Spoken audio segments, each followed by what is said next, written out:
Everyone, thank you so much for being here for our first Principals Collaborative Community of the Year. We've got a bunch of people registered, so hopefully more will be popping in as the meeting gets started. But if not, you might have noticed that we are recording this meeting. We always do that because we know that a principal's life in their schedule certainly is never their own. So sometimes you're able to come, sometimes you're not able to come. So we always record it and they are posted on our YouTube channel after the fact, so that if you ever miss it or you want to revisit it, you can go back and find the PCC on our YouTube channel. So again, just glad you're here. I'm Carol Lippert. I am the Assistant Vice President overseeing K-12 outreach and support here at GCU. And I just have the pleasure of working with this wonderful Canyon professional development team. And I wanted to just welcome you. Carolyn Mann, who's on my team, has been heading up this year, getting the PCCs all organized for you. So I am going to turn this event over to her and let her lead the rest. So Carolyn, thanks for just giving me a couple of minutes here at the beginning. Of course. Thank you so much. So it's such a pleasure being here with everybody today. We're very excited about this first PCC.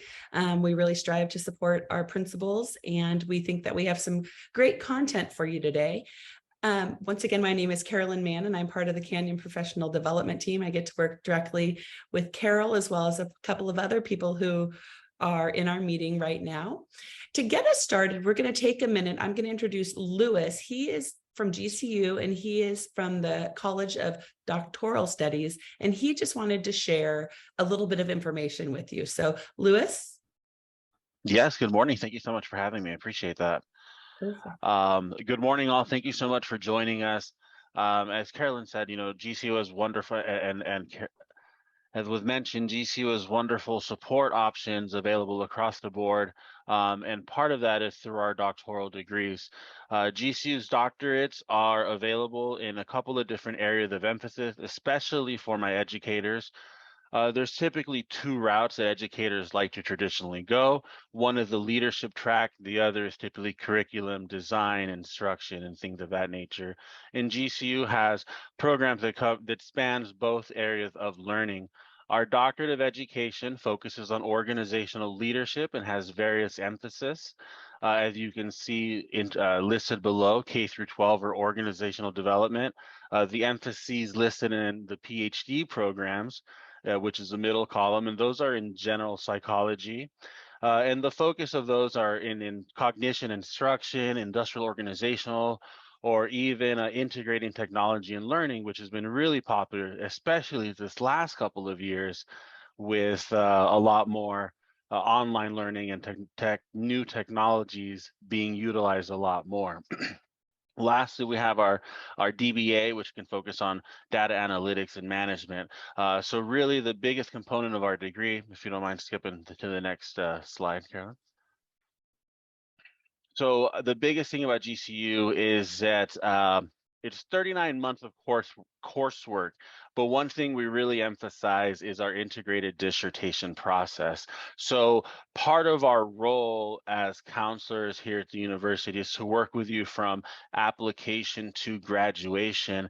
And in those initial conversations, really finding out what your interests are as a doctoral student and really helping you direct your learning or your research, your independent research more towards that area, with the idea being that as you're doing coursework, you're also working independently on your dissertation, which then allows you to continue advancing and hopefully graduate a little bit shorter than the national average of 6 years and closer to GCU's average of around 4.5 to 5 years for the program.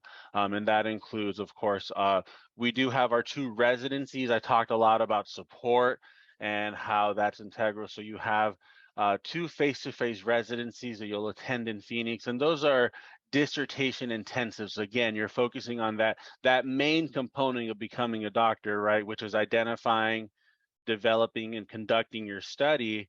And the residencies really help with advancing major milestones of that process. Again, your dissertation committee is provided to you by GCU. Again, that's part of the support that's available to you.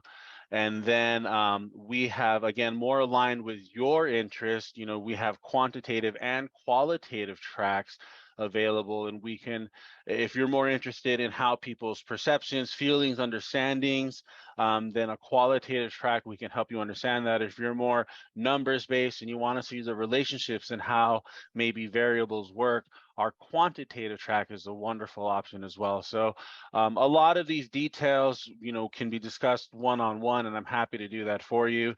My contact information is here. Please take a moment to email me or feel free to give me a call, and I'm happy to be of service in any way. Wonderful. Thank you so much, Louis, for sharing that information.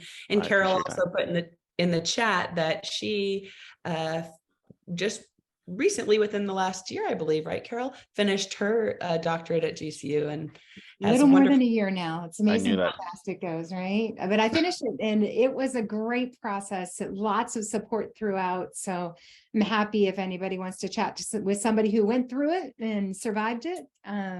Happy to chat with any of you about it. Wonderful. Absolutely. Thanks, Louis. Thank you, Dr. Lipper. Appreciate your time, and thank you both for including me. And today, without further ado, I would like to introduce Dr. Tim Fountain. Dr. Fountain is not only an educator, he's been an administrator. He's currently a director in the J.O. Combs School District. I knew Tim as a colleague as well as a friend, and I have seen him in action as a principal. He was a principal for 17 years, working in elementary, middle school, and high school. So he's got a plethora of knowledge and experience and ideas to share with you today. So thank you, Tim, for being with us today. All right, thank you. It's good to get a chance to be here with this group today. What I particularly like is that we've got a nice small group today, so we get a chance to dialogue. So, you're not going to get to hide in the background today. You're going to have to come chat with me a little bit. No one wants to just hear me talk for the next 45 minutes or so. So I hope you'll engage with us during this time and really share in what's working for you and where you might have had some struggles when it comes to instructional leadership. And as I work with the principals in my current district, I feel like that's one of the biggest things that we've really struggled to overcome as we're getting on the other side of the COVID pandemic is how do we get back to being instructional leaders again? What happened during that time frame and the crisis management that occurred? So that's what we're going to start talking a little bit about today.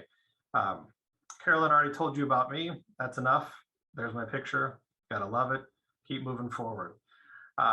We did a little bit of introductions, I think, via the chat. I got a few pieces here. So we've got Kristen from Scottsdale Christian Academy. Welcome, Kristen. We got Paul from Scottsdale Christian Academy. Who else did we have in the room? Mr. Turner from Legacy Traditional Schools in Maricopa. And I think we had one more join us. If you want to put your info in the chat, we'd love to hear from you as well, as I unintentionally advanced my slide in the process. So there you go. Jeremy, welcome, Jeremy, as well. All right, I want to start with this quote here because it really, for me, helps focus on what we've been talking about or what we've been dealing with in education. And that is this notion that around here, we don't look backwards for very long, but we keep moving forward, opening up new doors and doing new things because we're curious, and curiosity keeps leading us down new paths. Any guesses from the audience as to who this quote comes from? I will use my teacher wait time and make somebody chime in. Steve Jobs, it's a good guess. I like that one. Any other guesses? Carol was the brave soul. She took the plunge. This quote comes from Walt Disney. But what I think it really helps us frame is that idea that that moving forward and looking forward is something that we always aspire to do as educators and particularly as instructional leaders. And I think that one of the struggles we've had of late is that we've been spending an awful lot of time not looking forward, but really looking back and really looking at what happened over the course of the last couple of years and how that impacted us. And we've kind of lost our focus on that forward thinking momentum. So that's what I wanted to talk a little bit with you about today. Just our goals for today. are really to examine the impact of the COVID pandemic on students and teachers, to identify how the pandemic changed the game for teachers and their approach to instruction, to evaluate where you place your priorities as an instructional leader, and talk about how we develop goals to focus you and your team on really what matters most. So what's happening with our students? I really am going to make you engage here, so you're going to have to chat. How many of you are seeing some of these types of behaviors in your school or your classroom?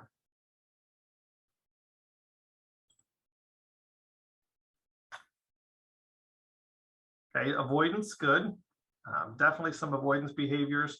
For the first time in a long time, I hear really on a consistent basis about students not wanting to go to school, students who would have normally enjoyed going to school, not wanting to go to school. Absolutely, issues with anxiety. We're seeing more aggressive behaviors, more fights occurring in schools than might have been the case in the past. Some of those even in college classrooms, good. Disruptive behaviors, and some of those disruptive behaviors seem to be at times uncommoner or out of place for the type of student who might have that behavior. So even some digression to more immature behaviors for some of our older students that we're kind of surprised to see. Part of that, if you've kind of follow the math on that, part of that is if you do the math, how long has it been for students, or what grades did they miss? We have students who are in second and third grade whose last full year of normal school was in kindergarten. We have students who are sophomores whose last full year of normal school was when they were middle schoolers. So there's sort of a little bit wonky and out of sorts with that. The quote here, of course, refers to the importance of routines for students. And we know that those routines were significantly disrupted. And what we often see when they lose those routines is that resistance and anxiety. So it's kind of expected where we're at right now with those types of behaviors. So why does that happen? Talk for just a minute about the kind of the science behind that and what that really looks like. So what we know is that students respond in a certain way to the sensory information that comes into them. This is often referred to, this process, as the amygdala hijack. It was a phrase first used by psychologist Daniel Goleman in his 1995 book, Emotional Intelligence. And what it refers to is this notion that as we process sensory information, our brain has a specific way of reacting to that information. So typically speaking, our sensory information is received by the thalamus, which acts as our brain's relay station. The thalamus then relays information to the neocortex. That's our thinking brain, right? That's where we're processing that information. The cortex then sends that to the amygdala. That's the emotional brain. And the amygdala produces the appropriate emotional response. So what are we seeing then when we talk about the amygdala hijack? What are we seeing in student behaviors that might not follow this normal trend? You're welcome to unmute, but you can put it in the chat too. Jim, I just wanted to chime in. I think that what we are seeing is that a lot of students are much quicker to go into that flight or fight response than they would have been pre-COVID. And as I'm thinking forward as an administrator, as a teacher, that's why we're dealing with more of these behaviors. And so it's so important for us to figure out the why behind the behavior. Kim? Good. What are others seeing? I'm feeling like not only are we seeing that with our students, but also with the adults in school settings as well, that people seem to be more quick to react versus sort of staying in their thinking brain. They're more going to like reaction or, or avoidance, sort of a flight, fight, freeze kind of reaction. Good. Anyone else? For us, I think the biggest thing is just finding the students' lagging skill. We did a book study this summer, Lost at Schools by Ross Green, which allows for our teachers, what we were really implementing is for the teachers to figure out the why behind the behavior, right?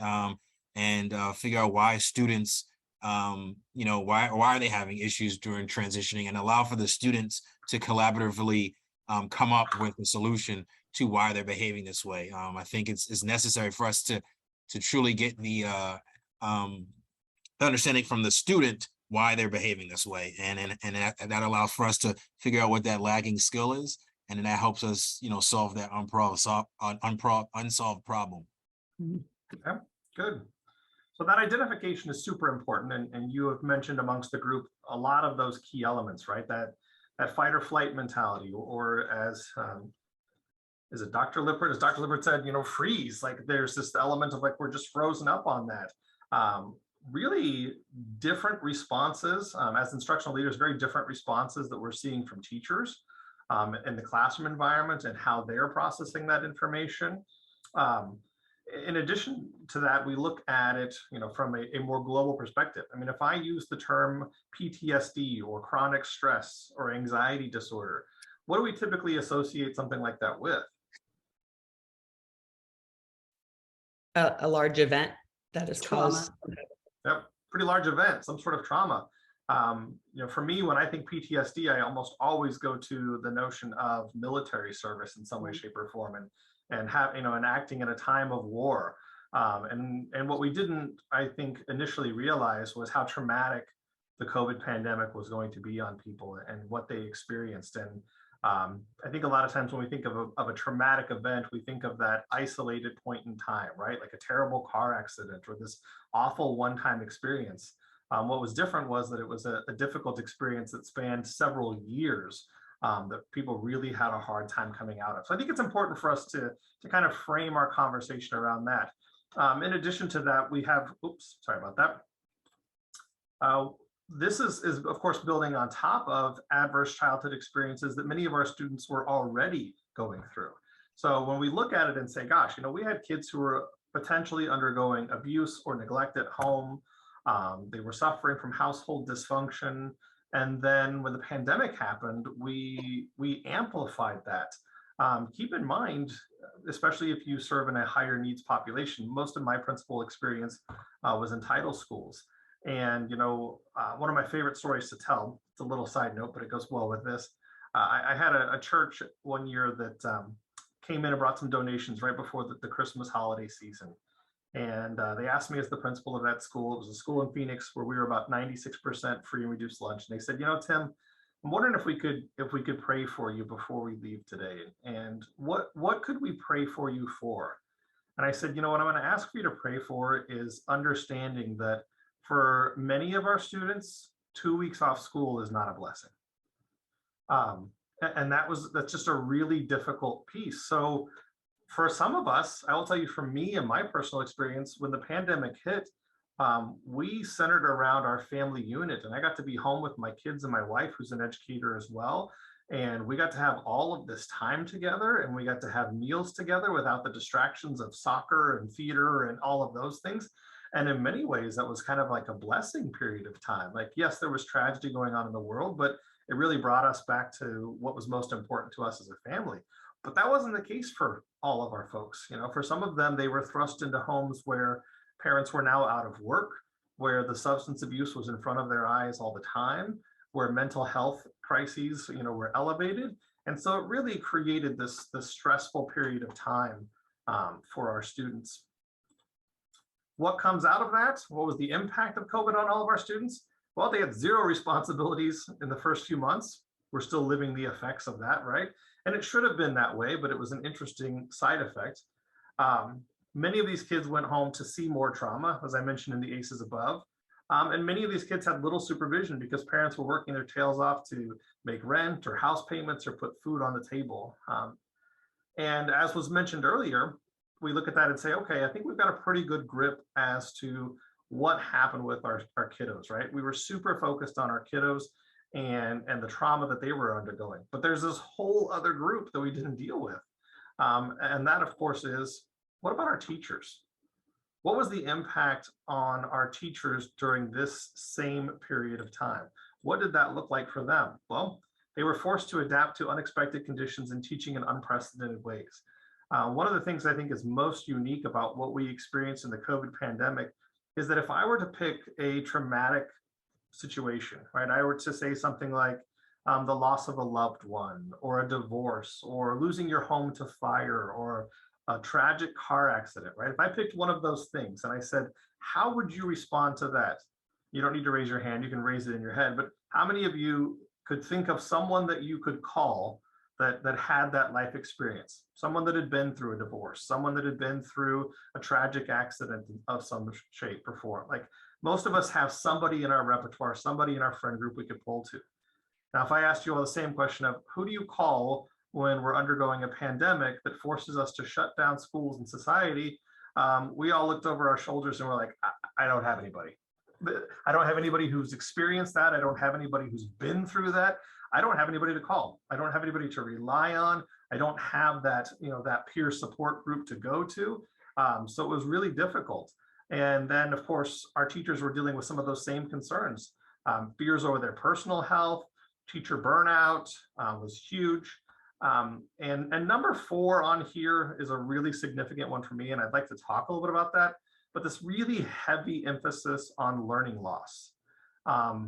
And what is that experience for you in your school or classroom or district or at the college level? Like, what is that experience with learning loss and how that's changing the way that we see things?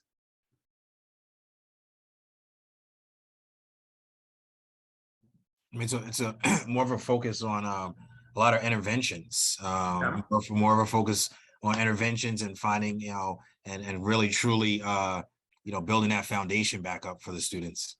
Okay. And if you were with us from the start, and I think all of you were, if I were to slide us back to that Walt Disney quote, what's the consequence or what's the byproduct of that heavy focus on interventions? You stop pushing forward, stop, keeping it moving and Yep. progressing. Yeah. So we put ourselves in this really, I think, complex scenario here of, we understand and acknowledge that there was some loss of learning that happened during the pandemic. But our response to that has been very much, I think, to stop forward momentum and to spend our time figuring out how do we backfill that missed chunk of time. And this may be an unpopular Tim opinion, but I'll give the unpopular Tim opinion. And my answer to that is, I don't think we're going to. I think there are going to be some residual effects for those couple of years on the students who were in school during that time that are going to ripple into the future. And so I think we have to be very conscious and cognizant of, how do we build that forward momentum again? How do we start moving with what we know we need to be doing? In fact, I wish I would have written this down, because it's such a simple, yet it was a profound statement, and I can't remember which educator made it, but you probably heard something to this effect, and that is, when we come out of the pandemic, as we are coming out of it now, I think one of the biggest things in education is that if we return to teaching the way that we used to teach, shame on us.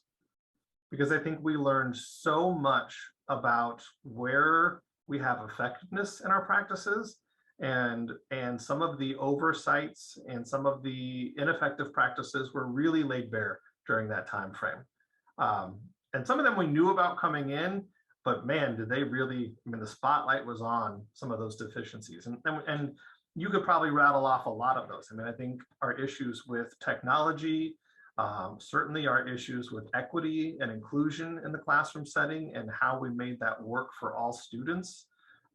What else would you say did you see that kind of had a light shown on it? It's Tim. I think Kristen put something really interesting in the chat that I think really relates to what you're talking about, right? She says, I feel it was very stressful on the teachers, and we've seen parenting styles change. Parents seem less trustful of teachers and more involved in the small things. Okay. I wonder if that's because of sort of what you're talking about, right? Some of the deficiencies had a brighter light shown on them. Yeah. We could probably take some positive from that as well, but I think it did. I think there was also a positive education of parents on what it means to be a teacher, because they got to serve pseudo in that role for a period of time.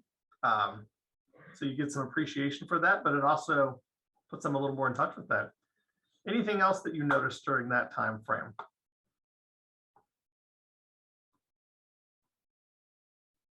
Keep bumping my mouse. Sorry, I'm playing with the slide in front of you. Yeah, this is Paul Clark from SCA. Hi, Paul. How you doing? Good. I think one of the things that I have experienced, I'm the middle school principal at Scottsdale Christian, and just in talking with friends that are in education, I think there's a consistent discussion of what's wrong with my students.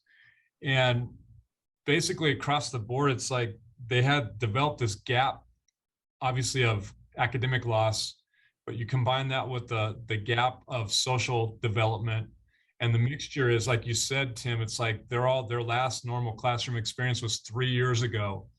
And so they're coming in not knowing how to even function in a classroom, much less make up the learning gap that they lost over the last 2.5, 3 years. And so I think teachers are like, Paul, what's wrong with my kids? I've never had kids this hard to manage, hard to get under control, and it's really added to their stress level. Okay, it's a good point. And Paul, I've not met Paul before, but he teed up 2 slides from now. So bless you, Paul. I greatly appreciate that. So we're going to get to a thought on that in just a moment with one transition or a couple of transition slides in between. So a very, very good thought. So the question then becomes, if we think about crisis and we think about what happens in a crisis situation, I'm going to go ahead and feed you the term crisis management, right? When we talk about crisis, we talk about managing a crisis. I've never heard of anyone being a crisis leader, but just a crisis manager. And so when we went through this, I think in the educational setting, a lot of us who were leading schools, leading districts, leading teams, kind of shifted to that management realm, trying to figure out how to manage those pieces. And I think one of the great challenges in front of us right now as building level school leaders, department leaders, is how to get back to being that instructional leader again. Of course, this is an extremely impactful thing. Instructional leadership is second only to classroom instruction among all school-related factors that contribute to what students learn in school. So I'm gonna even read that quote aloud one more time because I think it's so significant. Instructional leadership is second only to classroom instruction among all school-related factors that contribute to what students learn in school. Teaching is number 1, instructional leadership is number 2. Those are the 2 most impactful things on helping our students. So when we talk about all of the concerns that we have, when we talk about the learning loss, when we talk about reteaching students social emotional skills, when we talk about getting back into those routines and procedures, the 2 most important factors are that classroom teacher and our instructional leaders. And so we really have to be mindful of that and how we approach these situations. In fact, this is some research that came out of the 5 dimensions of student-centered leadership, which I think was published around 2008, 2009. But you can see they did a study on those roles, and pretty resoundingly, that promotion and participation in teacher learning and development, how we develop our teachers, is the most impactful. And that really is significant in what we do in moving schools forward. So to build off of what Paul mentioned earlier, I'm going to weave in here for us just a short, it's about a 2-minute video clip, and make sure that my settings are appropriate, that I'm sharing sound. I always have to make sure I check that.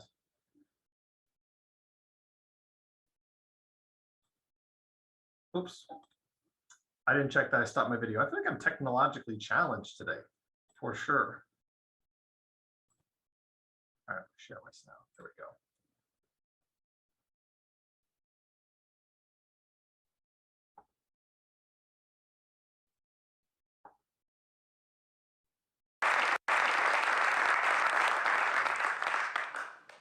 I spent a large part of my life as a photographer for National Geographic. World's greatest job. Well, that job, it changed my life in a very surprising way. And that's the story I want to share with you tonight. It began long before I ever picked up a camera. My family had taken the magazine for years. The time I got to be able to read, I'd grab it when it came into the house. I'd take it upstairs. I'd read it at night. My dad would say, turn off the light, DeWitt, go to bed. I'd turn the light back on. You know, I'd get a flashlight. I'd stay up and stare at the pictures in this little yellow book. Pictures that showed me the possibilities the world had to offer. I never thought I'd work for them. I never thought I'd shoot for them, but they were already changing the way I looked at the world. Because the geographic has an extraordinary vision. So simple, yet so profound. What they charged me with every time they sent me out was to celebrate what was right with the world rather than wallowing in what was wrong with it. That's why we keep these little yellow magazines. It's a national sacrilege to throw one away. You know that. If all the geographics in the world disappeared at one time, half the houses would fall in on themselves. Because they're supported by big yellow columns in the basement. Why? Because they celebrate what's right with the world. When I first began at the Geographic, I had no idea how powerful that vision would be, how much it would change my life. But our vision controls our perception, and our perception becomes our reality.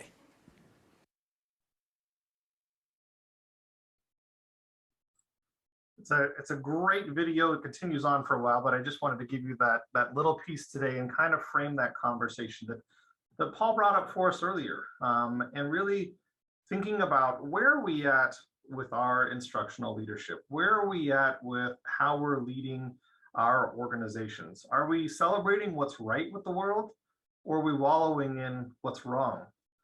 And that realization that our vision controls our perception and our perception becomes our reality. So I want to pause there for a moment and just encourage our participants to kind of talk about this with us a little bit here, and what that means for them and their role, their organization.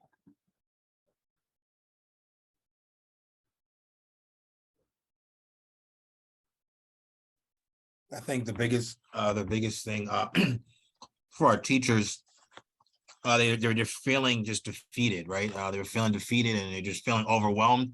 That, you know, and for us too, as administrators, we're getting these, getting these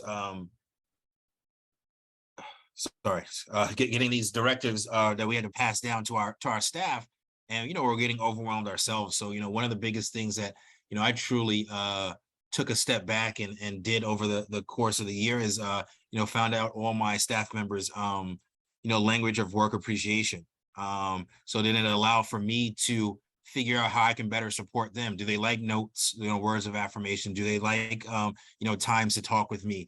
So that really is just kind of showed them, you know, that I truly do appreciate them, by, you know, figuring out what their language is. And then I have, you know, different things for the different individuals based off of their languages. So that's how I kind of show my appreciation. And it's kind of outside of the just, you know, giving them, you know, details about, you know, instruction itself, but I think they truly needed to feel appreciated before they can instruct in the classrooms again. Okay, I love your example there that you led with, talking about that notion of initiatives that come to you as the instructional leader. And I think what we do with those initiatives that come our way is really, really important. And I don't want to speak on behalf of your organization, you know, but I think sometimes one of our greatest roles in that leadership is to figure out, how do I filter that to my team? How do I protect what is most important to us? Because I would say that I think it's difficult to give you your language of appreciation while knowingly overtaxing you. It's tough.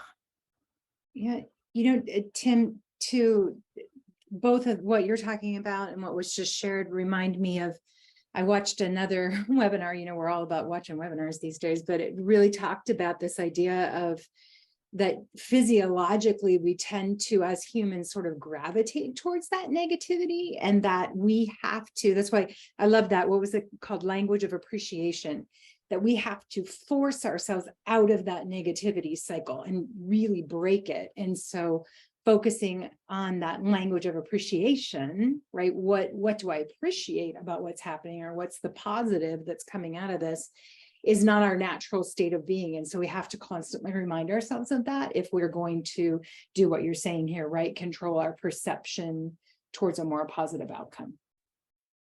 Dr. Lippert, if I may add on, I know I was mentioning that I'm in an organizational development class, so I'm loving this webinar because it's right in line with the paper that I'm currently working on.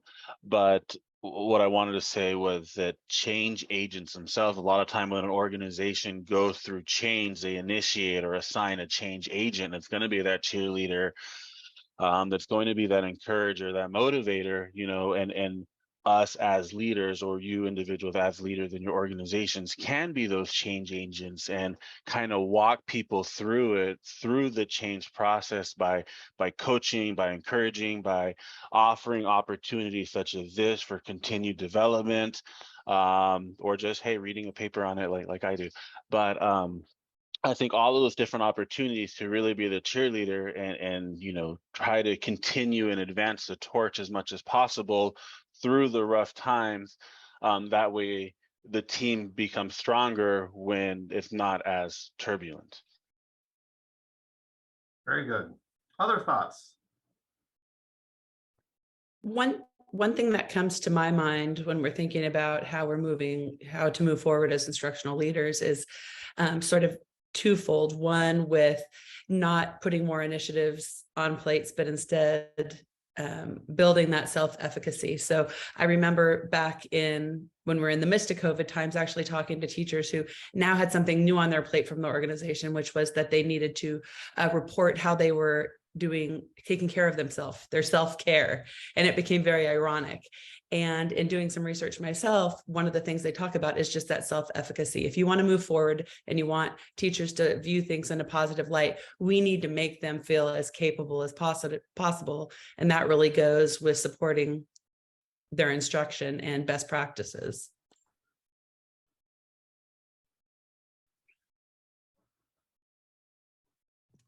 I think one thing that I did, I'm in my second year in administration, so I learned a lot last year. And I think one thing that I implemented this year is I tried to have an instructional focus for our middle school teachers that I would kind of slow drip into every week. And so I've committed myself to sending out like a weekly reflection piece at the end of each week. An instructional encouragement with a couple examples of, hey, here's some ideas you can try for differentiated learning or higher level thinking is our focus this year. And then I also send out a weekly devotional thought. And I've been trying to be real consistent to just drip that in every week and just keep everybody moving forward as best I can. Great. Those are all really, really good thoughts. I don't want to cut anyone off. Anyone else have something to share? Some thoughts? All right, I'll keep us moving forward then. So the question to me then becomes, what is your vision? And several of you have kind of touched upon, I think, some pieces of that. You just gave a really nice, articulation of how you share that. But who are you as a leader, and who are you as an organization? And how much have you asked yourself that question? How do you know what that is, and how does your team know? Do they share that vision with you? Do they understand the direction that you seek to go? And what do you choose to focus on? So Carolyn mentioned a little bit of this just a moment ago, another nice tee up, thank you. But every new expectation placed on teachers requires an expenditure of their time and energy, and the school pays a price for that in burnout and attrition. And we're seeing that, I think, in spades right now with where we're at with burnout and attrition. So how often do you or your school or district introduce a new initiative? When you do, how often do you consider what it will replace? And how much emphasis are you placing on the past versus the future? So share with me a little bit, if you would, how you might manage those elements right now for you and your team. I think it's important. I had an initiative that I did at one of our other previous schools. And this is my first year actually at this school in the district, but I was kind of moved here for the initiative that I had pushed in the previous school. So this is the first year doing it here.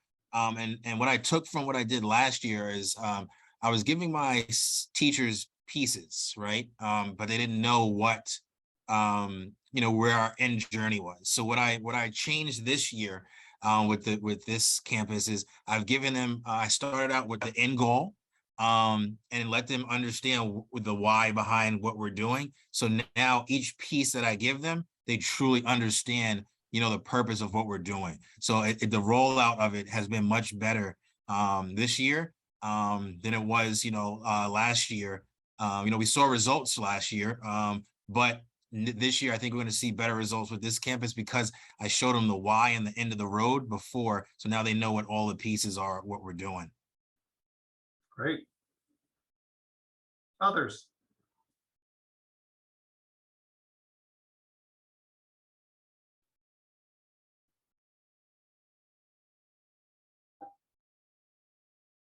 That was my long teacher wait time. Thank you for sharing. I think that's really important. Absolutely. And I would say that I'm fortunate. I actually get to teach. I'm currently teaching a class for GCU on oh shoot, why can't I think of it? Educational research. Thank you, Tim. Get it out of my brain there. And it's an action research module. And what I find interesting is that teachers really seem to struggle with what I would call the yeah buts. Because there's so many things on the brain and so many different issues that we want to cover and deal with that we come in and we say, hey, our focus is going to be this. And they say, okay, yeah. But what about, and we want to add that other thing. And we go, okay, well, we could also do that. Like, okay, good, we'll do those two things.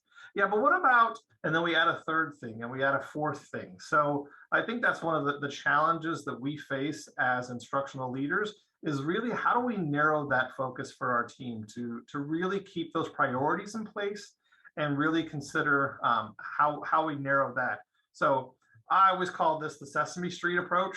This is how I always would lead my staffs. And that was that this year is brought to you by the letter C and the number 2.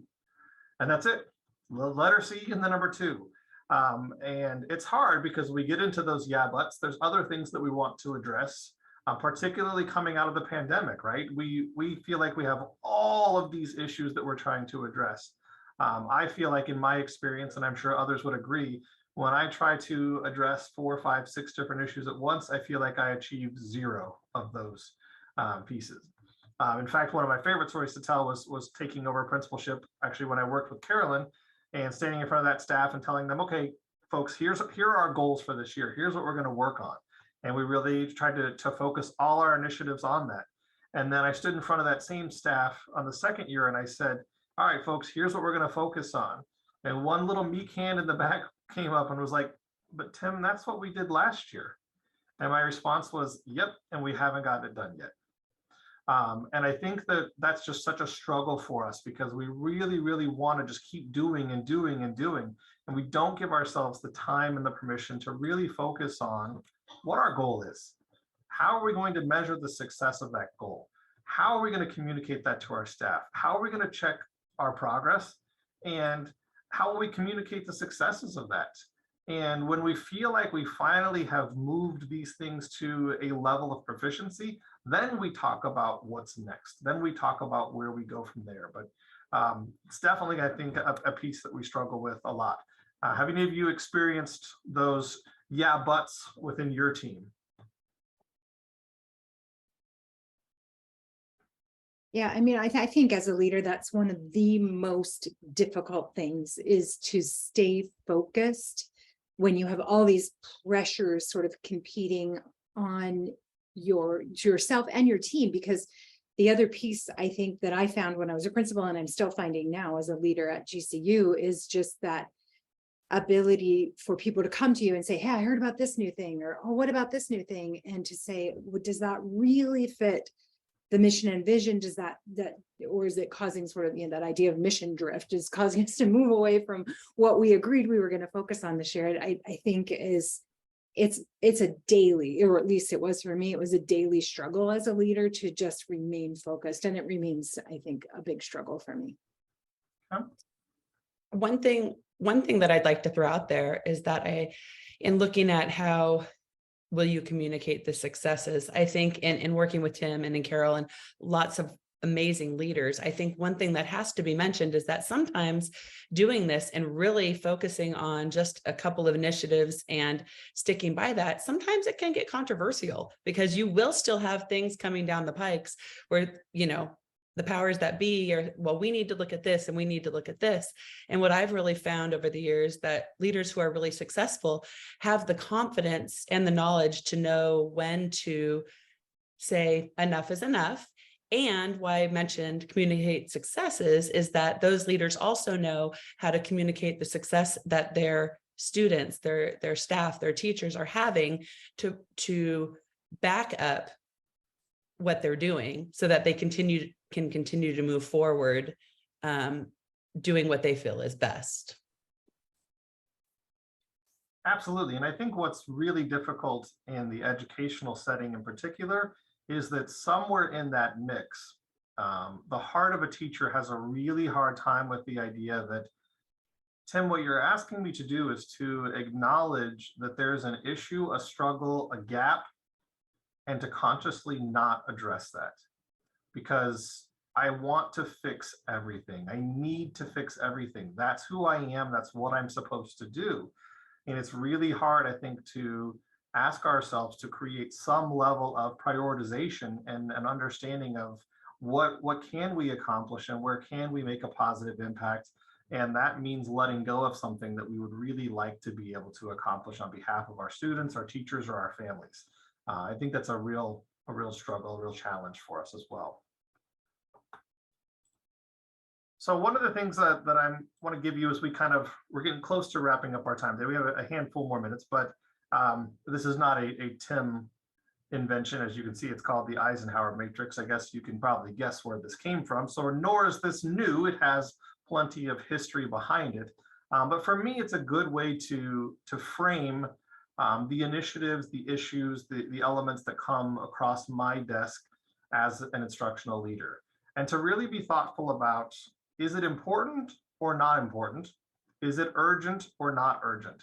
And to that same point where I say we have a tendency to want to do everything, finding that ability to say, maybe it is important, but it's not urgent. So it's going to become a long-term goal. I'm not going to jump to fix that issue today because I can't.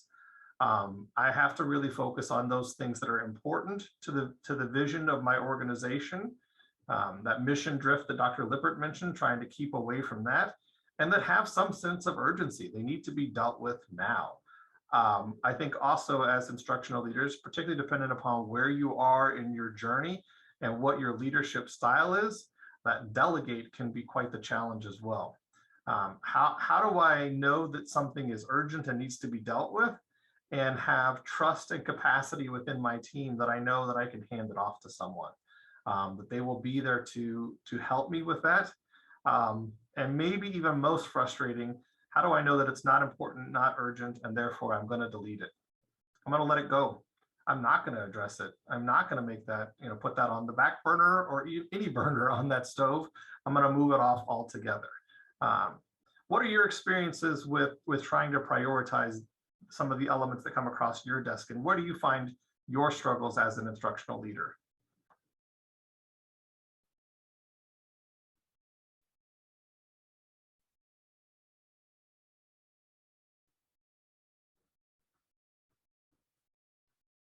I delete. I never delete. It's hard for sure.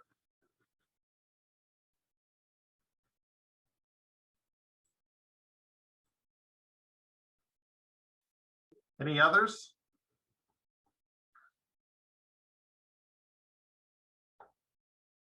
I think, I think. Oh, no, go ahead.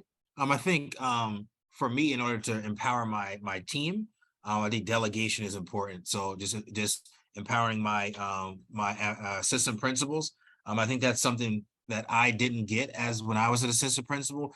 My principal didn't really delegate too much to me, so it didn't allow for me to truly learn as much, and it didn't allow for me to look as if I knew what I was doing in front of the staff as well. So I think for me as a principal now, it's important that I empower my my assistant principals and make sure that I delegate tasks that that they are and it allows for you to highlight everyone's geniuses as well, right? You want to be able to highlight everyone's geniuses and delegate.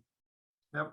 Well, and Christopher, you hit on so many nice nuggets in just that little brief, component there. Like not just delegating for your sake, but delegating for their sake, giving them opportunities to learn and grow and garner that expertise. And it's a craft to know what you can hand off. First principal I ever worked for. I used to love to go to him. His name was Charlie Santa Cruz. If anybody knows Dr. Santa Cruz at Gilbert High, he was in education for many, many years. And I'd go in and I'd say, okay, hey, Charlie, I got this family and I don't know, what should I do? And he'd say, well, tell me, what's your plan? And I'd say, I'm going to do this, this, and this. And he'd say, great, go do it. And then loop back with me. That was always his phrase, loop back with me. I'd walk into his office later that day or the next day, like bug-eyed. And I'm like, man, that didn't go well.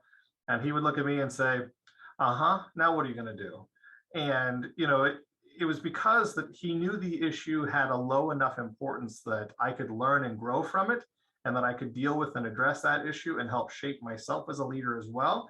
And he gave me that opportunity. And I was always thankful for that. So I think you've hit on a really nice nugget there of how we grow leadership within our team as well. Any other thoughts on the Eisenhower matrix and any challenges you face there?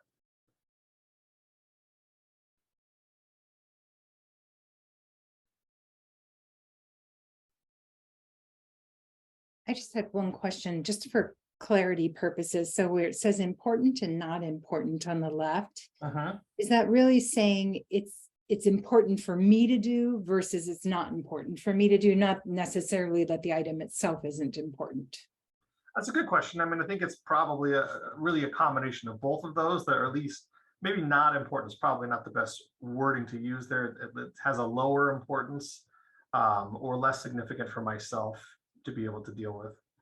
Okay, thanks for the clarity.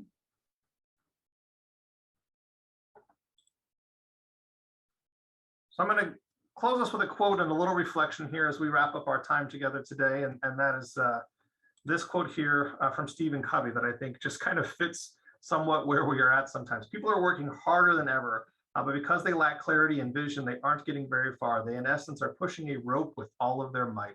I'm a very visual learner. I love the mental picture of that. Like I'm pushing that rope as hard and fast as I can, and all it's doing is bunching up in front of me. And that's because I need to know where I'm going. I need to have that vision. So I think it really speaks to the value of quality instructional leadership and the importance of having folks who have that clear mission and vision. I think it speaks to your role as principals and how you keep that guidance going for your staff, and you keep them focused on the right thing and make life a lot easier for them because you give them a stronger direction. So I'm going to kind of leave you with that question of, what are you holding on to? What are the pieces that you're not letting go of that are making it difficult for you to delete from your equation? If you want, you are welcome to click that QR code there. It's also linked within. That will take you to a Google Sheet that has the Eisenhower matrix in there. It actually has it like as a to-do list where you can put some of the tasks that you're working on and start quantifying those and helping yourself determine whether or not there's something that you need to do, delegate, delete, and hopefully that is a helpful tool for you. So it was wonderful to meet you all. I appreciate the time with you. I have to make sure I get I'll come back to this slide in case you didn't get the QR code yet, but that's my contact information. It's in here. Always love hearing from folks, so feel free to reach out to me. Easy to find me. And then, of course, GCU's got some great connections on various social media platforms. If you want to connect to other PD opportunities or future collaborative communities, they'll also send it out in an email, so you'll have it both ways, which is wonderful. So I'm going to hang on here if there's any questions or anybody else wants to chat. But again, wonderful to meet you all, and I wish you the best in your continued journey in instructional leadership. So just in closing, Tim, thank you so much. That was a wonderful session. I'm taking away so many things to think about and so many things to try. So we really appreciate all that you shared, and we hope that you'll join us again for another PCC or some type of session so you can share some more of your insight and knowledge with us.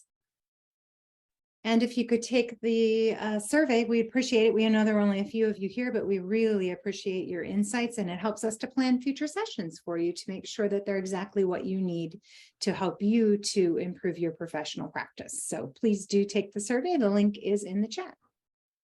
And also, one more thing I'd like to add is, remember, it is being recorded, it will be uploaded.